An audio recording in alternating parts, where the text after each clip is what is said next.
You wake up in the morning and reach for your phone before your eyes fully open. You scroll through videos, articles, messages, anything to fill the first moments of consciousness.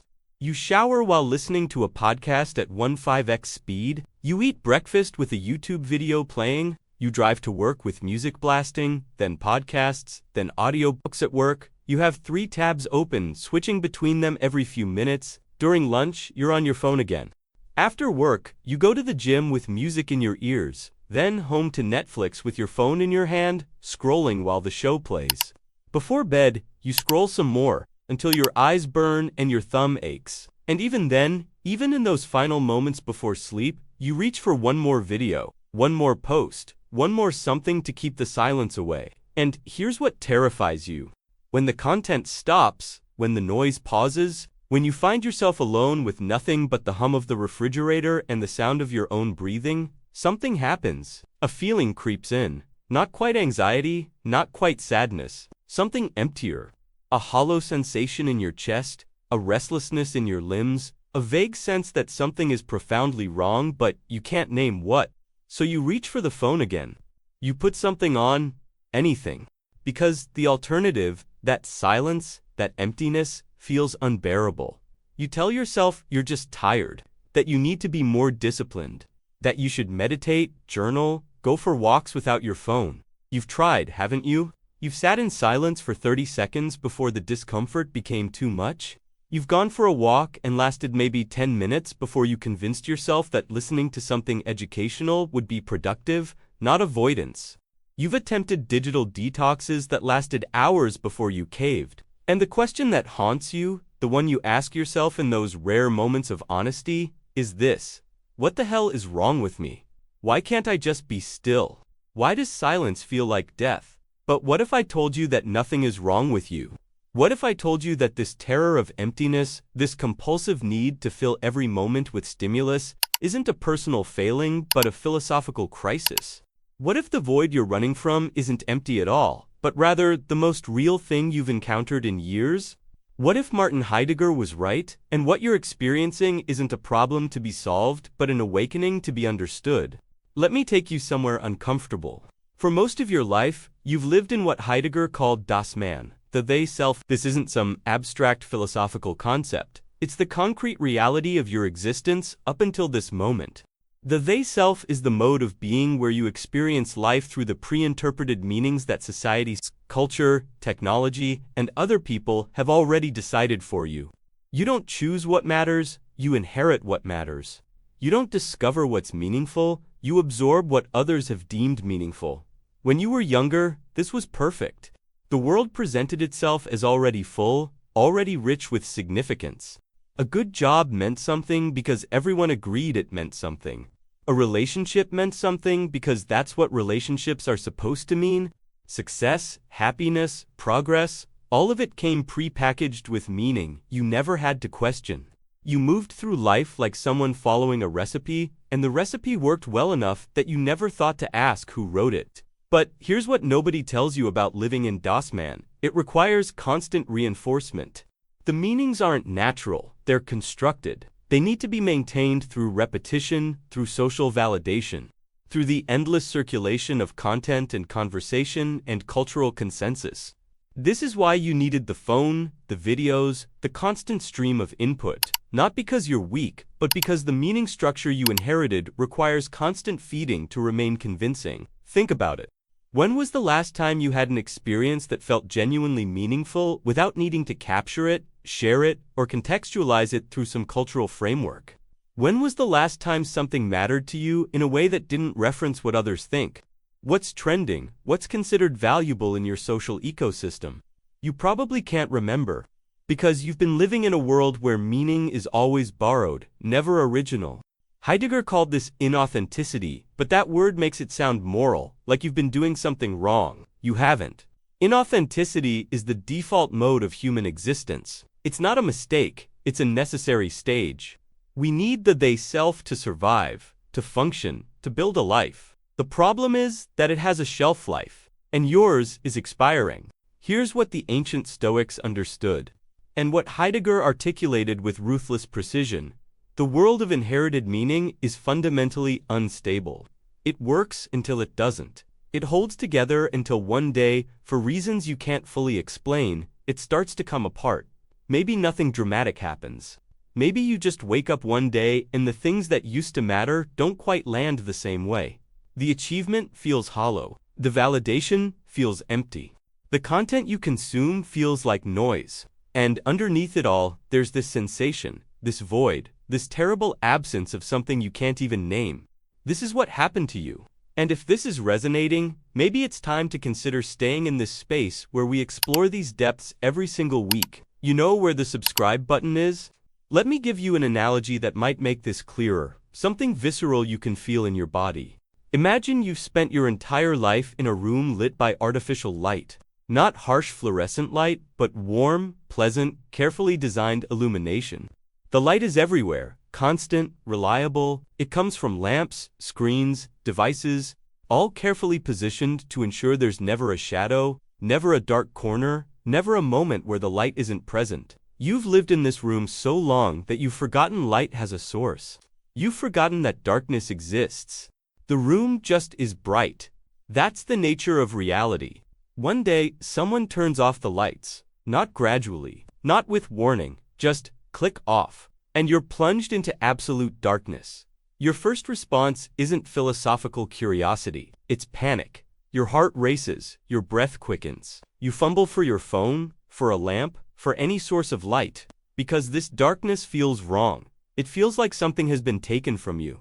It feels like death. You manage to find a light, turn it on, flood the room again. Relief washes over you. But now you know the lights can go off. You know the darkness is there, waiting just beyond the bulb's glow. So you start keeping more lights on. You buy backup batteries, you never let your phone die. You develop an obsessive relationship with illumination because you've glimpsed what's underneath and it terrified you. But here's what you don't understand, what you can't understand yet. Your eyes need time to adjust to darkness. When the lights first go off, you're blind, genuinely blind. The darkness feels empty, void, threatening. But if you stay there, if you don't immediately reach for the artificial light, something extraordinary happens. Your pupils dilate. Your rods and cones shift their chemistry. Your visual cortex recalibrates, and slowly, gradually, you begin to see, not the same way you saw in artificial light. Different. You start to perceive depth in ways the flat artificial light never revealed. You notice textures, gradations, the subtle architecture of the space that was invisible under the uniform glow. You realize the darkness isn't empty. It's full of information your light-adapted eyes couldn't process. The darkness was never the problem. Your inability to see in it was the problem. Once your eyes adjust, something even stranger happens. You turn the artificial lights back on, and they seem harsh now, crude. They wash out the subtleties you've learned to perceive. The room looks flatter, less real, like a stage set rather than an actual space. The lights that once felt like life now feel like a kind of blindness. This is what's happening when you experience that void, that terrible emptiness, when the content stops and the silence begins. The constant stream of stimulus, the phone, the videos, the podcasts, the endless digital noise, that's the artificial light. It's been illuminating your life, giving you the sensation of meaning, purpose, engagement. You've lived in its glow so long that you've forgotten it's artificial. You've forgotten that your consciousness has depths that require darkness to be perceived. And now, something is turning the lights off. Not because you're broken. Not because something's wrong with you. But because you're ready to see what artificial light has been hiding. The void you're experiencing isn't absence. It's presence. It's the raw, unmade, uninterpreted reality of your own being finally becoming visible now that the noise has stopped drowning it out, but your eyes haven't adjusted yet, so it feels like nothing. It feels like death. It feels unbearable. And your instinct, your absolutely reasonable, understandable, human instinct, is to reach for more light, more content, more stimulus, more noise, anything to make the darkness go away. But what if you stayed? What if you let your eyes adjust? Now, I must warn you about what most people do when they encounter this void, this terrible silence, because it's probably what you're doing right now, and it's the exact thing that will make everything worse. When the inherited meanings start to crumble, when the they self begins to dissolve, when the void appears, the immediate response is to try to fill it. And I don't just mean with more content, more stimulation. I mean with more meaning, more purpose, more significance. You think the problem is that you've lost your sense of what matters, so you go hunting for new things to matter. You try to care harder, believe more intensely, commit more fully. You discover minimalism and think that's the answer. You purge your possessions, seeking meaning in absence. 2 weeks later, you're shopping again because the emptiness didn't go away. You find a new philosophical framework, Stoicism maybe, or Buddhism, or some modern synthesis, and you study it obsessively, hoping it will provide the structure you've lost. It helps for a while, then it too becomes just more content to consume, more noise to drown out the silence. You try religion, you try atheism, you try productivity culture, fitness culture, hustle culture, you try relationships as salvation. You try art as transcendence. You try psychedelics as shortcut. Each one promises to fill the void, to restore meaning, to make you feel real again. And each one works briefly, before the emptiness returns, somehow deeper than before. Here's what's happening. You're trying to replace one set of inherited meanings with another set of inherited meanings. You're trying to rebuild the artificial light with different bulbs. You're doing what Heidegger would call fleeing in the face of anxiety, running from the void by filling it with new content, new beliefs, new identities. But the void isn't asking to be filled, it's asking to be inhabited. Think of it like this. You're starving, but you've forgotten what real hunger feels like because you've been eating empty calories your entire life. Processed food, nutritionally void, but engineered to taste good, to activate your pleasure centers, to keep you eating. You've been eating it so long that you think the slight nausea, the persistent dissatisfaction, the constant need for more, you think that's what eating is supposed to feel like? Then one day, your body rejects it, not dramatically. It just stops working. The food that used to satisfy no longer does. You eat and eat, but you're still hungry. So you try different processed foods. Organic processed foods, expensive processed foods, exotic processed foods. You're still eating the same fundamental thing. Engineered calories designed to fill a space without nourishing anything, and wondering why you're starving. What you need isn't more food. What you need is to stop eating long enough for your body to remember what real hunger feels like. To let the artificial satisfaction leave your system so you can feel the authentic need underneath. But that means experiencing the hunger. That means sitting with the discomfort. That means not reaching for the processed food the moment the craving hits. This is what you're avoiding when you fill the void with more content, more beliefs, more meaning strictures. You're eating processed significance to avoid feeling the hunger for authentic being. And if you're still here, if this is landing somewhere deep, consider that we go into these territories every single week. Subscribe if you want to keep descending. So what's actually needed here?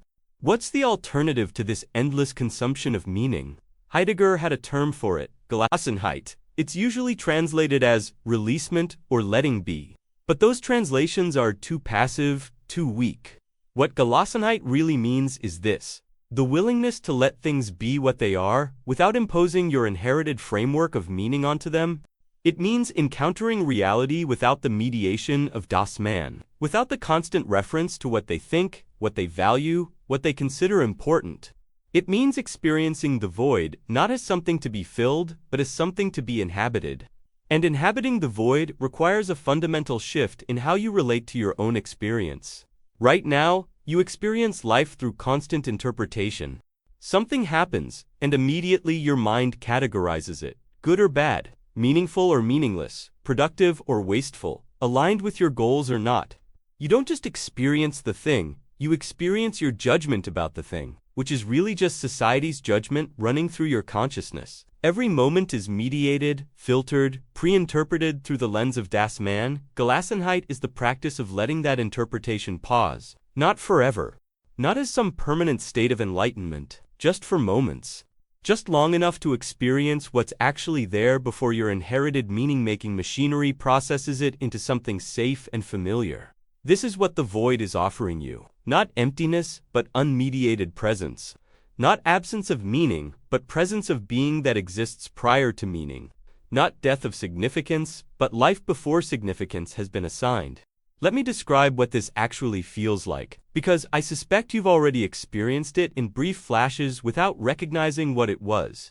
You're walking, and for just a moment, you're not walking to get somewhere or walking for exercise or walking to clear your head. You're just walking. The sensation of your feet on pavement, the air moving past your skin, the subtle shift of weight from leg to leg, no story about what it means. No reference to your fitness goals or your mental health or what kind of person takes walks. Just walking, existing, being, or you're sitting in silence. And instead of immediately filling it with thought or reaching for a distraction, you notice the quality of the silence itself. It's not empty, it's textured. There's the hum of electricity, the sound of your breath, the sensation of your body in space. And for just a second, you're present to it without needing it to be anything other than what it is. Or you're with someone, and instead of thinking about what to say next, or how you're being perceived, or what this interaction means for your relationship, you're just there, seeing them, being seen, existing together in a moment that doesn't reference anything beyond itself. These moments are what Heidegger called authentic being. Not authentic like morally superior. Authentic like original, like primary. Like the raw material of existence before culture and language and meaning structures have shaped it into something else. And here's the extraordinary thing. These moments don't feel profound when they happen. They don't feel transcendent or spiritual or like. They feel almost disappointingly ordinary. So ordinary that you usually miss them. So simple that your mind, trained to seek complexity and drama and significance, dismisses them as nothing. This is why the void feels empty. Not because it is empty, but because your mind has been trained to recognize only the artificial light, only the pre-interpreted meanings, only the content. Presence itself, raw, unmediated being, doesn't register as anything because it doesn't reference the framework you've learned to see through. You're like someone who's only ever tasted processed food, complaining that real food has no flavor. The problem isn't the food. The problem is your palate has been corrupted by artificial intensifiers. Now, I must warn you about something, and this is probably the most important thing I'll say in this entire video. You might think this sounds rather dull. You might think I'm describing a life of bland acceptance, of passive observation, of philosophical resignation to a colorless existence. You might be thinking, if this is what authentic being feels like, if this is what happens when you inhabit the void instead of filling it, then what's the point? Where's the excitement, the passion, the intensity? Where's the meaning? And I want to validate that concern because it's exactly correct. From where you're standing right now, from within the framework of inherited meanings and artificial stimulation, authentic being does look boring. It looks like nothing. It looks like giving up.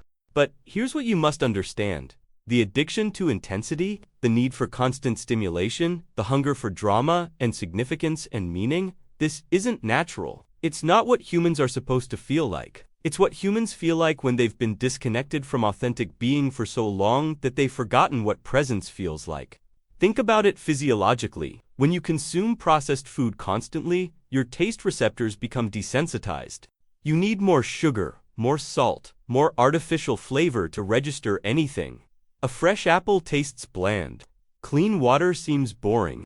Not because apples and water lack flavor, but because your receptors have been overwhelmed by artificial intensifiers. The same thing has happened to your consciousness. Years of digital stimulation, of engineered content designed to capture attention, of constant novelty and drama and significance, have desensitized you to the actual experience of being alive. You need more and more intensity to feel anything. And authentic being, which exists at a completely different register, seems like nothing.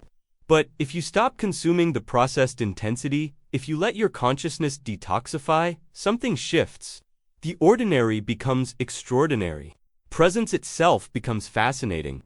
The void reveals itself as full of texture, depth, richness that your desensitized awareness couldn't perceive. This isn't settling for less. This is discovering that what you thought was more was actually a sophisticated form of less. It's recognizing that the constant stimulation wasn't adding to your life, it was obscuring your life. It was keeping you from experiencing the one thing that's actually real, your own being, here, now, without mediation. And if this distinction is becoming clear, if you're starting to see through the machinery, maybe it's worth staying. We map this territory every week. The subscribe button is there when you're ready. Let me tell you about someone I know. We'll call her Sarah. Sarah was a content creator, one of the successful ones. 600,000 followers across platforms, brand deals, speaking engagements, the whole apparatus of modern digital success. She built her entire life around producing content, and she was good at it. Her videos about productivity, self-improvement, living your best life, they resonated with millions of people because she genuinely believed in what she was saying. Then, about 2 years ago, she noticed something strange. She was filming a video about morning routines, her most popular content category, and halfway through describing her elaborate ritual of meditation, journaling, and gratitude practice, she stopped. Not because she forgot her lines, but because she suddenly couldn't remember why any of it mattered. She finished the video, posted it, it got hundreds of thousands of views, but the question lingered. Why does this matter? Not in an existential crisis way. In a genuinely curious way. She looked at her morning routine, her content calendar, her metrics, her entire carefully constructed life, and couldn't find a reason that felt real. She did what most people do. She tried to fix it. She changed her content strategy. She went to therapy. She took a course on finding your purpose. She read books about meaning and significance and living intentionally. Nothing worked. Or rather, everything worked for about 2 weeks before the question returned. But why does this matter? The void was opening, and she could feel it pulling at her. Most people, when they get to this point, double down. They fill their calendar with commitments, so they don't have time to think. They find new projects, new goals, new meanings to chase. Sarah did this too. She launched a podcast, started a newsletter, planned a book. She was producing more content than ever and feeling more empty by the day. Then, something happened that seemed small but wasn't. She was walking her dog one evening, phone in pocket for once, not listening to anything. And she noticed she was enjoying it, not the walk as exercise.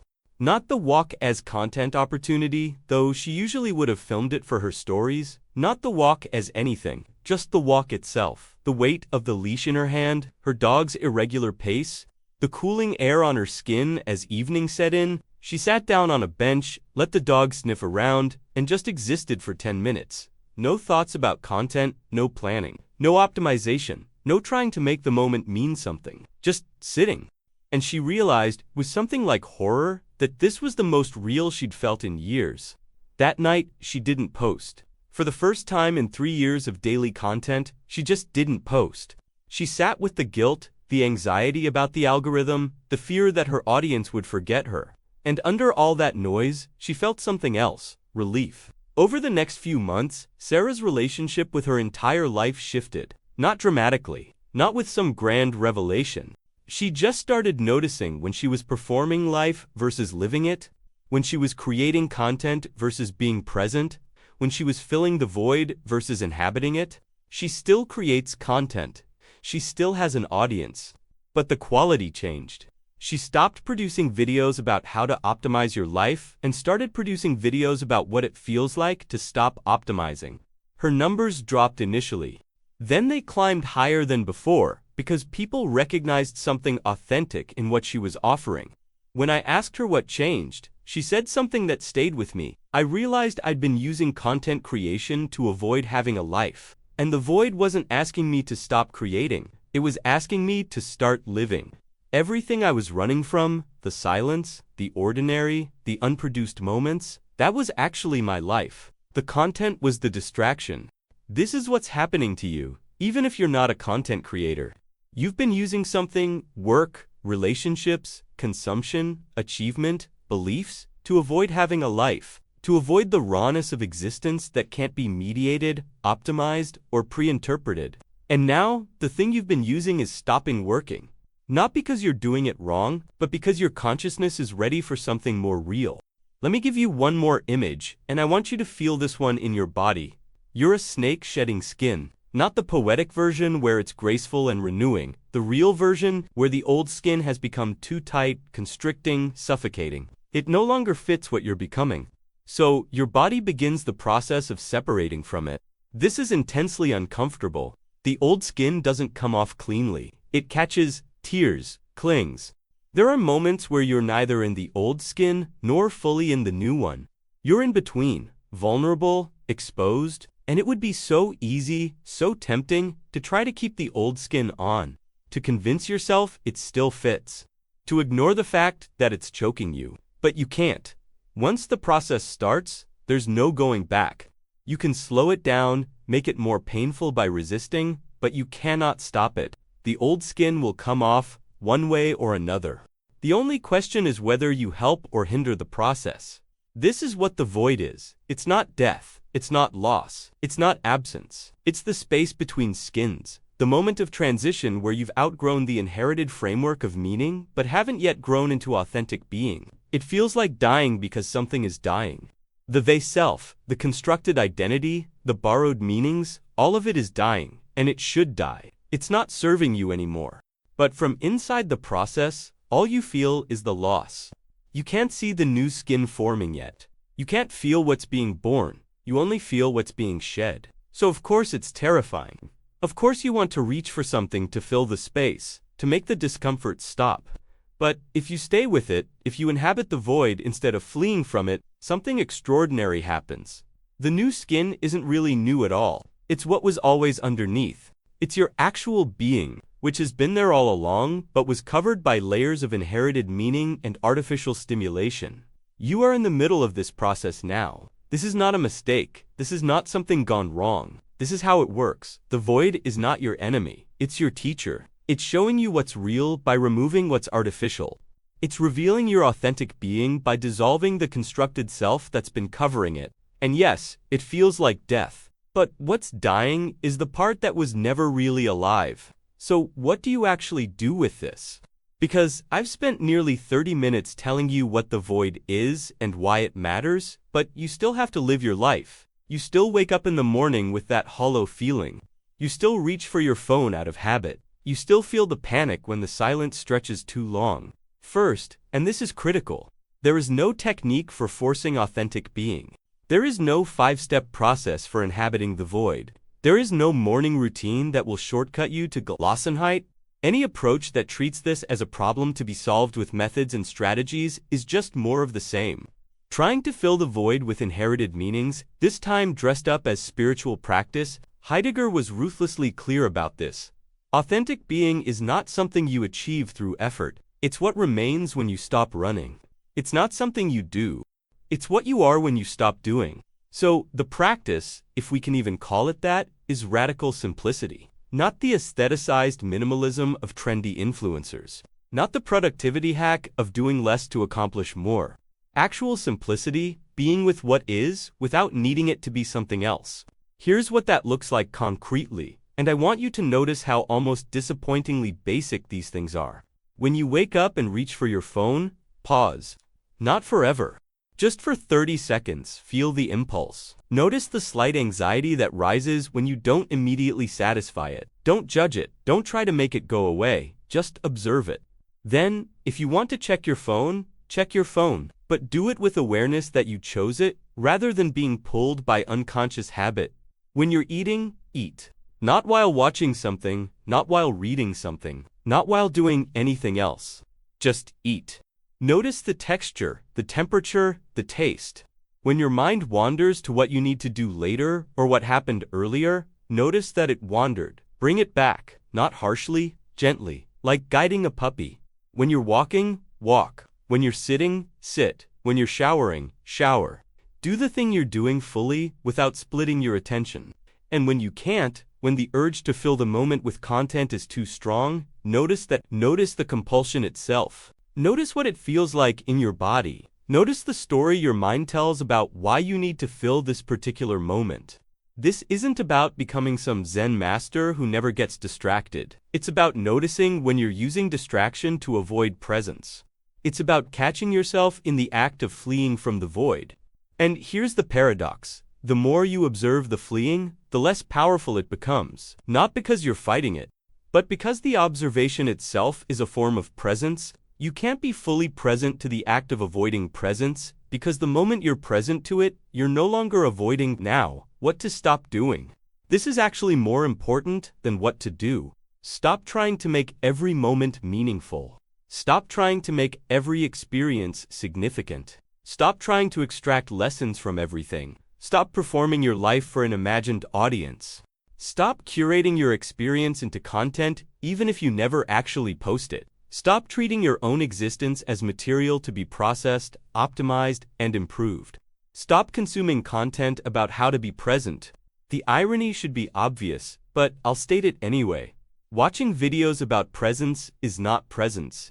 Reading books about authentic being is not authentic being. Taking courses on inhabiting the void is not inhabiting the void. All of it is just more content consumption, more filling of the space. Stop seeking validation for your transformation. This is subtle but crucial.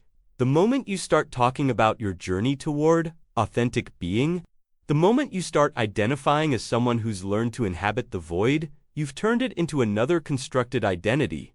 You've made it content. You've pulled it back into Das Man, just with different words. And, most importantly, stop waiting for it to feel profound. Stop waiting for the moment of enlightenment, the breakthrough, the grand realization. The void doesn't open into bliss. It opens into ordinariness, into the simple, unremarkable fact of being alive. And your mind, trained to seek drama and significance, will interpret this ordinariness as failure. It will tell you that if you're not having peak experiences, you must be doing it wrong. You're not doing it wrong. You're just finally encountering reality without the artificial and reality. Authentic being, presence. It's radically ordinary. So ordinary that your stimulation-addicted consciousness can barely recognize it as anything. Here's the final paradox, and it's the one that makes all of this possible. The void is not empty. It never was. You just had to stop filling it to see what's there. Every moment you've spent running from the silence was full. Full of the actual texture of your experience. Full of the raw sensation of being alive. Full of presence itself, unmediated and uninterpreted. Every moment you've spent desperately seeking meaning was already there. Not the inherited meanings of Das Man, not the constructed significance of achievement and identity and purpose, but the simple, undeniable meaning of existence itself. You are here, now, alive, conscious, aware. Every moment you've spent trying to fill the void was already full of you, your actual being. Not the performed self, not the optimized self, not the self that references what they think, just you, here now being. And if you're ready to stay in this inquiry, to keep exploring what it means to inhabit rather than fill, we do this every week. Subscribe if you want to continue the descent. You thought you were falling apart. You thought something was wrong with you. You thought the void was a problem to be solved, a deficiency to be filled, a failure to be corrected. But what if you were never falling apart?